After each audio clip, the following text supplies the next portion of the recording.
ನಮಸ್ಕಾರ ಎಲ್ಲರಿಗೂ welcome back. ನಾನು ನಿಮ್ಮ ಮಂಜು. ನೀವು ನೋಡುತ್ತಿದ್ದೀರಿ ಮಂಜು ಸ್ಟೋರೀಸ್. ಪ್ರೊ ಕಬಡ್ಡಿ ಸೀಸನ್ 12 ರ ಆಟಗಾರರ ಹರಾಜಿನಲ್ಲಿ ಬೆಂಗಳೂರು ಬುಲ್ಸ್ ತಂಡಕ್ಕೆ ಹೊಸ ಯುವ ಪ್ರತಿಭೆಯ ಆಗಮನವಾಗಿದೆ. ಹಾಗಾದರೆ ಸ್ನೇಹಿತರೆ, ಈ ಸುದ್ದಿಯ ಸಂಪೂರ್ಣ ಮಾಹಿತಿಯನ್ನು ನಾನು ನಿಮಗೆ ಈ ವಿಡಿಯೋದಲ್ಲಿ ತಿಳಿಸಿಕೊಡುತ್ತೇನೆ. ಅದಕ್ಕಿಂತ ಮುಂಚೆ ನೀವು ಇನ್ನೂ ನಮ್ಮ ಚಾನೆಲ್ ಅನ್ನು ಸಬ್ಸ್ಕ್ರೈಬ್ ಮಾಡಿಲ್ಲ ಅಂದ್ರೆ ಈ ಕೂಡಲೇ ಸಬ್ಸ್ಕ್ರೈಬ್ ಮಾಡಿ. ಇನ್ನೂ ತಡ ಮಾಡದೆ ವಿಡಿಯೋ ಸ್ಟಾರ್ಟ್ ಮಾಡೋಣ ಬನ್ನಿ. ರೈಡರ್ ವಿಭಾಗದ ಡಿ ಕ್ಯಾಟಗರಿ ಆಟಗಾರ ಸಚಿನ್ ಅವರನ್ನು ಬೆಂಗಳೂರು ಬುಲ್ಸ್ ಬರೋಬ್ಬರಿ 9 ಲಕ್ಷ ರೂಪಾಯಿಗೆ ಖರೀದಿಸಿದೆ. ಪ್ರಸ್ತುತ ತಂಡದಲ್ಲಿ ಆಕಾಶ್ ಸಿಂಧೆ ಅವರು ಮಾತ್ರ ಪ್ರಮುಖ ರೈಡರ್ ಆಗಿದ್ದು, ಅವರಿಗೆ ಬೆಂಬಲವಾಗಿ ಇನ್ನೂ 4 ರೈಡರ್ಗಳ ಅಗತ್ಯವಿದೆ. ಸಚಿನ್ ಅವರ ಸೇರ್ಪಡೆಯಿಂದ ಆಕಾಶ್ ಸಿಂಧೆ ಅವರಿಗೆ ಸಹಕಾರ ದೊರೆಯಲಿದೆ.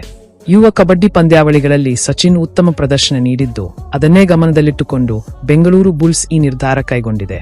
ಈ ಸೀಸನ್ನಲ್ಲಿ ಬೆಂಗಳೂರು ಬುಲ್ಸ್ ತಂಡ ಯುವ ಆಟಗಾರರ ಮೇಲೆ ಹೆಚ್ಚು ವಿಶ್ವಾಸವಿಟ್ಟಿದ್ದು, ಯುವ ತಂಡವನ್ನು ಬಲಿಷ್ಠವಾಗಿ ರೂಪಿಸುವತ್ತ ಗಮನ ಹರಿಸಿದೆ.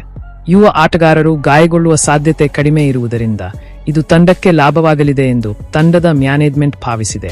ಪ್ರೊ ಕಬಡ್ಡಿ ಸೀಸನ್ 12 ರ ಹರಾಜಿನಲ್ಲಿ ಬೆಂಗಳೂರು ಬುಲ್ಸ್ ತಂಡ ದಿನದಿಂದ ದಿನಕ್ಕೆ ಬಲಿಷ್ಠವಾಗುತ್ತಿರುವುದು ಗಮನಾರ್ಹ. ಈ ಬಾರಿ ಬೆಂಗಳೂರು ಬುಲ್ಸ್ ತಂಡ ಎಷ್ಟು ಬಲಿಷ್ಠವಾಗಿದೆ ಎಂದು ನೀವೇ ಹೇಳಿ.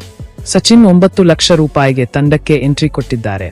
ಇನ್ನು ಈ ವಿಡಿಯೋ ಇಷ್ಟವಾಗಿದ್ದರೆ ಲೈಕ್ ಮಾಡಿ, ಶೇರ್ ಮಾಡಿ, ಸಬ್ಸ್ಕ್ರೈಬ್ ಮಾಡಿ. ನಮಸ್ಕಾರ ಸ್ನೇಹಿತರೆ.